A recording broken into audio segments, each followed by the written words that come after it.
जी अस्सलाम वालेकुम दोस्तों। अच्छा, निकाह करते हुए आपने एक दो चीजें हैं वो आपने याद रखनी है। निकाह हर इंसान को होना है तो हर इंसान को इस चीज में वो कॉन्शियस रहना चाहिए। जब भी आप निकाह नामा तहरीर करते हैं तो उसमें अपना मसलक, अपना जो फिरका है, अपना जो सेक्ट है वो आप जरूर लिखेंगे।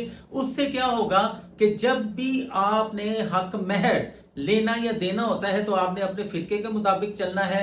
एज वेल एज आपने जो विरासत लेनी है वो आपने अपने फिरके के मुताबिक करनी है, क्योंकि फिरकों में ये थोड़ा सा डिफरेंस पाया जाता है कि किस फिरके में शरीयत कैसे लिखनी है, किस में कैसे लिखनी है। हर फिरके के अपने रूल्स एंड रेगुलेशन है, तो आपने मसलक जरूर लिखना है ताकि विरासत लेते हुए आप अपने फिरके के मुताबिक ले सकें और खुला या हक महल लेते और देते हुए आपको ये इस चीज की कबाहत ना हो। इसमें हाई कोर्ट ने एक और बड़ी चेंजिंग की है कि कुछ लोग निकाह नामा जब तहरीर करते हैं तो मेल की तरफ से उसमें शराइत आयद कर लेते हैं कि अगर तलाक की सूरत में इतनी प्रॉपर्टी देंगे, इतना कारोबार देंगे, इतना पैसा देंगे, या कोई भी शराइत लिखवा लेते हैं कि हम तलाक की सूरत में ऐसा करेंगे।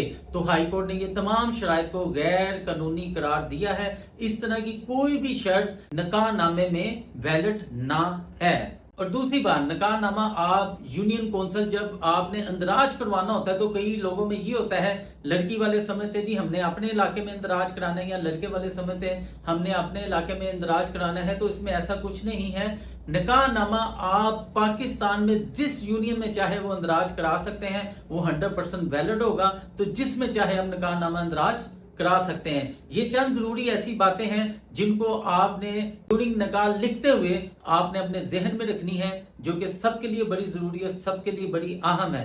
मजीद रहनुमाई के लिए चैनल को सब्सक्राइब करें और लाइक जरूर कीजिएगा ताकि लेटेस्ट इंफॉर्मेशन आपको मिलती रहे। Thank you very much.